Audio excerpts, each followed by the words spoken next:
masih lagi kita mau tanya ke pasangan dua ini ya. Kalau kalian udah menikah siri belum nih?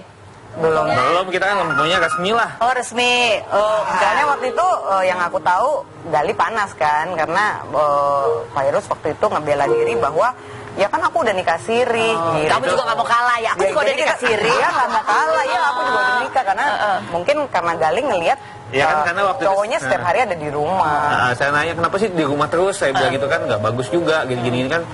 Itu adalah asing buat anak ya kan, yang sebenarnya bapaknya saya, atau mungkin dia punya pengen mengganti sosok saya ataupun seperti apa, tiba-tiba dia ngomong ya saya sudah nikah siri kok.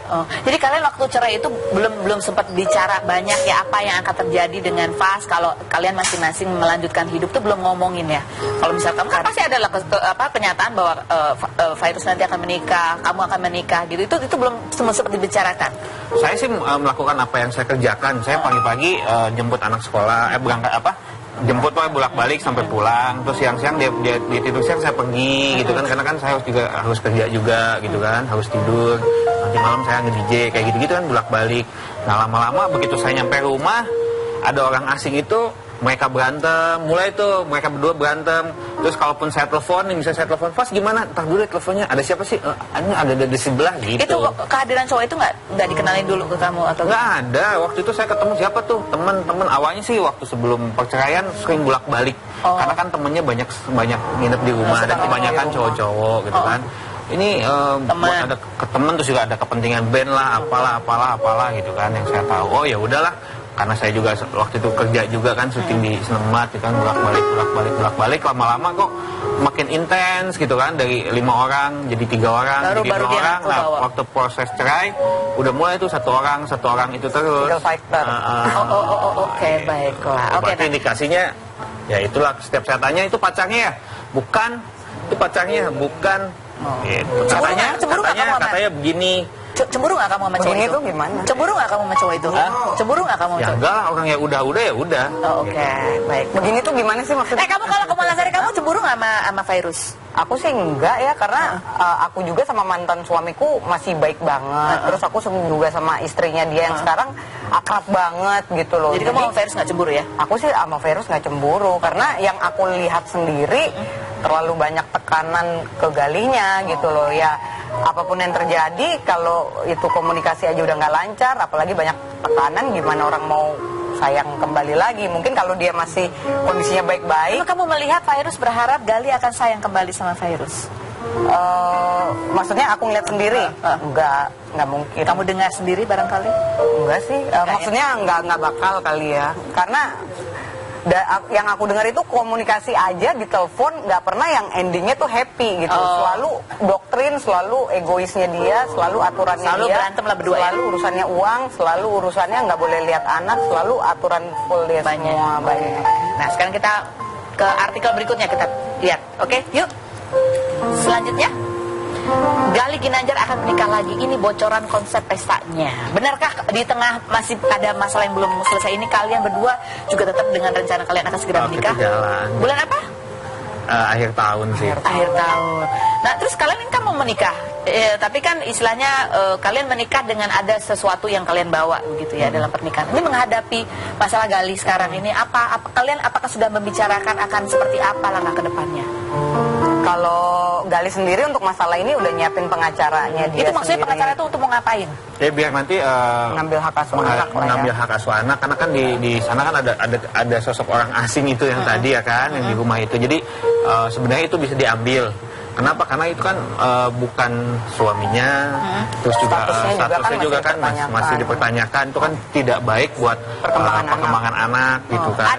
Ada jalur damai nggak yang menjadi alternatif selain dengan pengacara yang akan kamu usahakan? Ya kalau saya sih, kalau emang dari sananya mau lebih luas lagi. Luas tuh kayak gimana misalnya? Ya misalnya tidak bermasalah, tidak marah-marah, saling memberikan informasi. Sekarang begini, kalaupun saya lagi sama Fas, dia selalu telepon saya, Fas gimana? Sekarang kabarnya baik, tolong kirim foto. Itu harus cepat saya kirimin foto. Sedangkan dia agak lama saya minta kabar. Ada hari ini saya minta WA, besoknya baru dibalas, kayak gitu-gitulah. Oke. Nanti kalau kalian menikah, Fairuz sama Fas diundang nggak? Ya saya undang lah, nggak mungkin nggak. Justru yang aku tahu sih waktu itu ada bukti chatnya juga, malah Fairuz sendiri yang karena lagi marah-marah kali ya, lagi emosi. Kalau kamu menikah sama Kumala, Fas nggak boleh datang, aku juga nggak datang.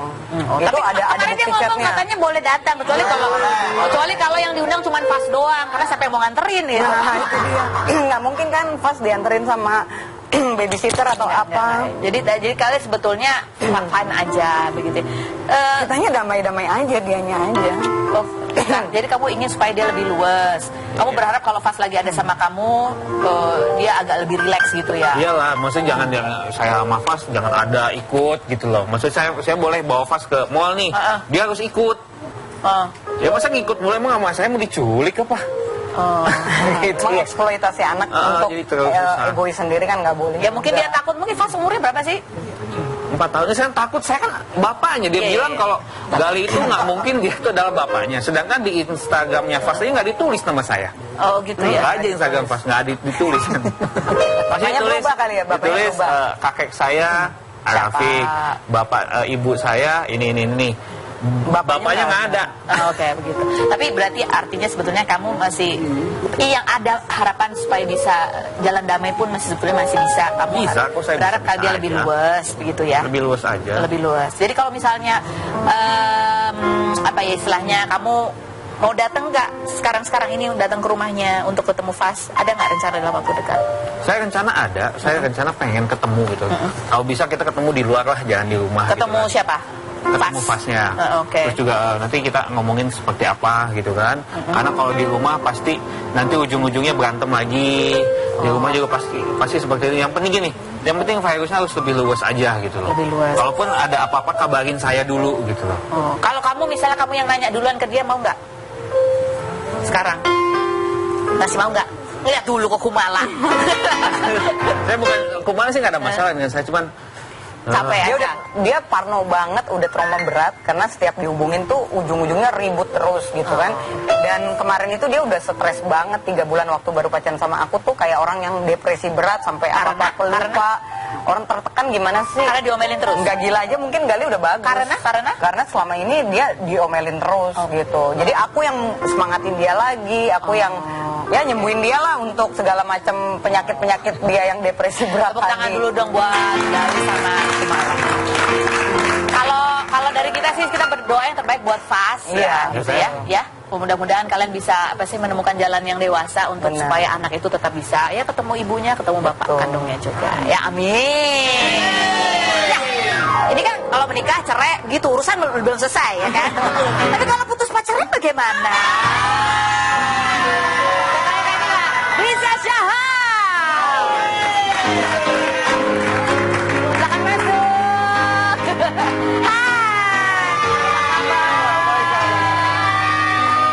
Sebelum kita ngerumpi sama Riza, kita lihat dulu tayangan profilnya berikut ini. Muhammad Riza Syahab atau yang lebih dikenal dengan nama Riza Syahab, kelahiran Kaliwates 25 Oktober 1989, mengawali karir di dunia sinetron di tahun 2008. Namanya lebih melejit ketika ia membintangi sinetron Safa dan Marwa di tahun 2009 yang kala itu juga turut dibintangi oleh Nikita Willy dan Risty Tagor. Di tahun 2010, pria berdarah Arab ini sempat menjalin hubungan asmara dengan presenter Fitri Tropika. Namun sayang belum genap setahun hubungan Riza dan Fitri pun kandas. Tak lama setelah itu Riza dikabarkan berpacaran dengan Daisy Bauman, namun lagi-lagi hubungan itu tak berujung manis. Riza dan Daisy memutuskan untuk berpisah di tahun 2011. Setelah beberapa lama menyandang status single, di tahun 2014 Riza kembali menjalin hubungan asmara dengan artis pendatang baru Elysia Mulacela. 21 Maret 2016 lalu, Riza dan Elysia pun baru saja merayakan hari jadi hubungan mereka yang kedua. Namun baru-baru ini beredar kabar bahwa setelah perayaan 2 tahun hari jadi mereka, hubungan Riza dan Elysia justru dikabarkan telah berakhir. Benarkah hubungan Riza dan Elysia harus berakhir karena Riza tak kunjung mendapatkan restu dari kedua orang tua Elysia? Dan benarkah hingga saat ini Riza masih belum bisa move on dari Elysia? Saksikan kisah selengkapnya hanya di Rumpi No Secret.